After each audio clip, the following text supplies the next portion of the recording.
Nĩ ikundi cia arĩmi kuma matũra matiganĩte guothe Kiambu magomanĩte Gĩthũngũri nĩguo gũthomithio bata wa kũmenyerera tĩri wao itemi-inĩ rĩa kuongerera magetha mao.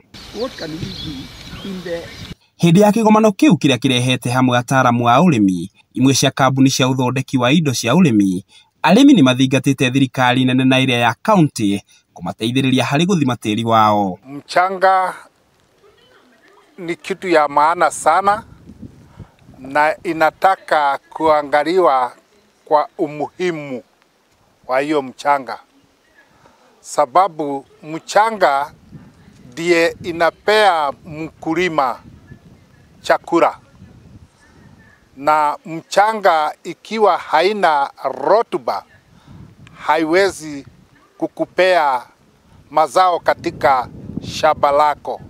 And in 1972, that is when we came up with the recommendations of using DAP for planting, and in some areas like the west of Rift where they had a bit of they had more phosphorus, they said we use MOP, which was slightly lower than the others. But you see, since then, now no other general survey has ever been done. Kũringana na ataaramu a ũrĩmi maugĩte riboti ya mũico ya ũthũrimi wa thirikari yatabanĩtio mwaka-inĩ wa 1976 nĩ thirikari ya mbere ya bũrũri ũyũ. Soil organic matter is so low to the level that we are not able to have food continuously or to support foods continuously. At the same time, wakulima hawana ujuzi ya soil testing. Watafanya lini soil testing, watafanyiwa wapi soil testing, ndio waweze kujua ile aina ya fertilizer yenye wanaweza tumia. So utapata wakulima wanatumia fertilizer bila kufanya soil testing. Nona kũhana oro ũguo, arĩmi nĩ matũgĩrĩtie gĩthomo kĩu, aingĩ makiuga marĩ na matanya manene kũgunĩka harĩ ũrĩmi wao. Pengine shughuli nyingi ama mkulima ako na vitengo vingi sana katika shamba lake. Kwa hivyo mara kuna masomo ya upande huu mwingine, lakini tumeona bidii sana ya mkulima hasa wa Kenya, especially hapa Kiambu na Githunguri, kuzingatia sana uhifadhi wa udongo. Across Mount Kenya region yote, ukienda upeleke sample ya mchanga unaambiwa iko na acid.